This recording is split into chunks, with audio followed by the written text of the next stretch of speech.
Baik, berbicara tentang hukum ya tahun 2022, bisa dijelaskan apa hal yang penting yang terjadi, Prof?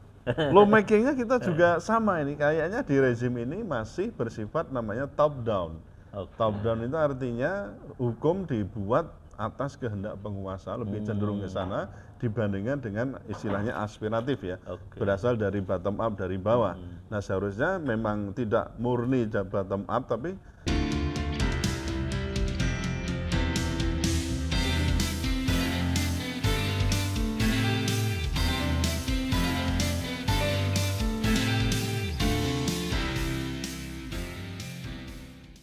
Assalamualaikum warahmatullahi wabarakatuh. Para sahabat Bincang Perubahan, alhamdulillah kita ketemu lagi. Dan hari ini kita akan berbincang tentang bagaimana hukum di tahun 2022 dan bagaimana kiranya di tahun 2023. Telah hadir seorang intelektual yang luar biasa, Profesor Suteki. Bagaimana kabar, Prof? alhamdulillah. Sehat, Prof? Alhamdulillah. Alhamdulillah. Baik. Baik, berbicara tentang hukum ya tahun 2022, bisa dijelaskan apa hal yang penting yang terjadi, Prof? Iya, secara objektif mungkin kita bisa mendasarkan pada hasil survei ya, yang untuk mengukur namanya indeks negara hukum. Oke. Nah, itu kita di tahun ini ada indeks negara hukum itu skornya 0,53 Oh. dan itu hanya lebih dari 0,01 dari tahun 2022. Maka saya katakan sebenarnya apa yang terjadi di tahun ini juga tidak lepas dari apa yang terjadi di tahun sebelumnya. Bahkan kalau kita tarik ke belakang, itu mulai dari rezim pertama masuk ke rezim kedua. Nah, jadi kalau kita lihat itu nilainya cukup rendah, bahkan kita itu menempati di angka 64 ya dari 140 negara yang disurvei 64 untuk dari global ya di tingkat internasional. Nah, di regional itu dari 19 negara kita di urutan ke-15. Jadi rendah kita sekali ya. itu rendah sekali. Jadi dari situ kita bisa melihat sebenarnya prinsip negara hukum kita itu ya tidak bisa kita ikuti dengan namanya ada 8 indikator ya, untuk mengukur itu, mulai dari ketertiban keamanan, pembatasan kekuasaan, lalu sampai yang terakhir persoalan peradilan pidana. Nah yang terbaik itu adalah ketertiban dan keamanan itu 0,71, sedangkan yang terburuk itu adalah peradilan pidana itu hanya 0,39. Nah, jadi kalau kita lihat lebih rinci lagi, sebenarnya kalau bicara tentang hukum berarti kita bicara ada dua hal, yaitu persoalan pembuatan hukum atau namanya lawmaking, kemudian yang kedua adalah law sanctioning atau law enforcement. Dua hal ini yang harus kita coba untuk kaji ya kalau kita melihat di tahun 2022 ini. Oke, dari lawmakingnya bagaimana? Nah, lawmakingnya kita juga sama ini, kayaknya di rezim ini masih bersifat namanya top down. Top down itu artinya hukum dibuat atas kehendak penguasa, lebih cenderung ke sana dibandingkan dengan istilahnya aspiratif ya, berasal dari bottom up, dari bawah. Nah seharusnya memang tidak murni bottom up, tapi antara top down dan bottom up bisa digabung. Balance. Ya, tapi ini lebih cenderung ke top down. Nah, itu banyak peraturan perundang-undangan, buktinya di situ.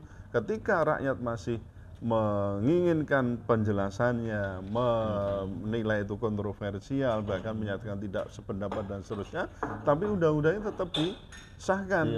Ketika rakyat masih tetap menyatakan silakan, ini tetap kita sahkan. Kalau nanti ada mau menggugat macam-macam, silahkan ke Mahkamah Konstitusi. Nah ternyata Mahkamah Konstitusi juga sama setali tiga uang dengan rezim legislator. Maka saya katakan, kalau begitu bisa saja terjadi dalam satu memperhatikan suatu undang-undang, di situ ada mafia hukum.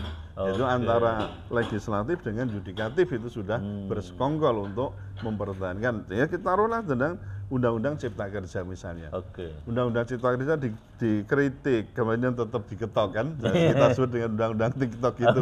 Tapi begitu sudah jadi tetap dikritik, ada pengajuan di judicial review.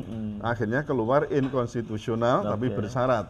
Nah selama 2 tahun harusnya ada perbaikan. Ternyata hari ini tanggal 30 Desember 2022 ini dikeluarkan Perpu Peraturan pemerintah pengganti undang-undang untuk tampaknya untuk tetap menjalankan undang-undang Cipta Kerja ini dengan apa? Ini berarti seolah-olah menganulir putusan MK bahwa ini inkonstitusional Jadi bersyarat. ada undang-undang dikritik, dipersilahkan silahkan ke MK, Betul. pas ke MK, MK mengeluarkan putusan, Iya, lalu putusnya dianulir oleh dengan Perpu. Wah, ini kan menurut saya rezim yang menurut saya tadi itu terlalu top down, dan kalau ini nanti bicara yang kedua persoalannya ke implementasi juga terlalu represif dengan melihat ada data-data ya, data maksudnya terkait dengan penanganan tindak pidana atau mungkin juga penyalahgunaan kekuasaan oleh penegak hukum sendiri, misalnya dalam kasus Sambo, kasus Kanjuruhan, dan itu justru itu melibatkan penegak hukum sendiri.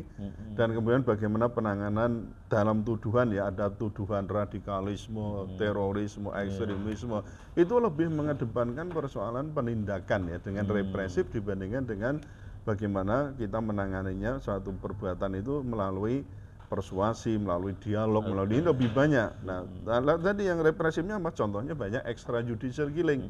Jadi orang-orang yang terduga teroris macam-macam sudah terbunuh sebelum diadili. Sementara di satu sisi misalnya di pihak lain ada terorisme yang di Papua tapi justru dianggap untuk dirangkul, diajak dialog macam-macam. Ini sebuah kontradiksi yang menurut saya itu tadi untuk implementasi atau penegakan hukum justru lebih ke arah represi. Dan wajar kalau rasa keadilan itu jadi akhirnya susah begitu. dirasakan, jadi ya? Akibat pembuatan hukum yang top down, kemudian penindakan atau penegakan hukum yang represif, tentu akan berakibat apa? Nilai keadilan tidak bisa diraih, tuntutan keadilan tidak bisa diraih. Nah, itu yang kita terjun kalau di dalam dunia peradilan namanya trial without truth and justice. Jadi peradilan tanpa pengutamaan kebenaran dan keadilan. Itu yang lalu kita sebut namanya industri hukum. Itu. Menarik, Prof. Itu tahun 2022. Ya. Tahun 2023 kira-kira ini bagaimana persoalannya. ini? Karena rezimnya masih sama, saya prediksikan sama atau bahkan mungkin lebih cenderung memburuk. Mengingat apa? Ke depan itu kan masuk ke tahun yang sangat sangar ya dalam perpolitikan. Nah ini nanti juga kita prediksikan ini yang sudah digembar-gemborkan soal identitas politik dan politik identitas. Ini siapa nanti menyasar ke siapa? Saya kira tetap pada umat Islam. Jadi ini makanya kan saya katakan ini bisa lebih represif atau mungkin kalau kita kaitkan dengan apa yang ada semangat yang ada di RKUHP baru misalnya, bagaimana tindakan terhadap namanya keamanan negara, bidang politik, terus ideologi macam-macam itu seolah-olah itu ya itu represif nanti sifatnya, apalagi dengan narasi-narasi yang tidak jelas misalnya di pasal 188 KUHP ya. Tapi ini kan nanti masih lagi tapi ini nuansa ini kan tetap akan dibina gitu loh. Mulai dari tahun kemarin, sekarang yang akan datang. Jadi meskipun nanti berlaku di tahun 2025, tapi nuansa itu tetap akan ya coloring gitu. Namanya ya coloring ya, mewarnai bagaimana penindakan yang sekarang akan dilakukan menuju tahun 2025. Itu yang bahaya di sana, sehingga persoalan ideologi juga akan menjadi masalah yang cukup rumit ketika misalnya ada seorang kiai ya, Said Akhil Sirot itu justru meminta kepada presiden supaya mengeluarkan impres ya melalui BNPT ya untuk melakukan pelarangan terhadap Wahabi, Salafi dan juga aliran katanya Khilafah, HTI misalnya. Ini kan memecah belah bangsa justru menurut saya. Jadi narasi moderat, narasi radikal, itu kan berarti kan mencoba mengotak-otakkan umat. Tapi kalau kita tarik lebih tinggi, memecah belah bangsa.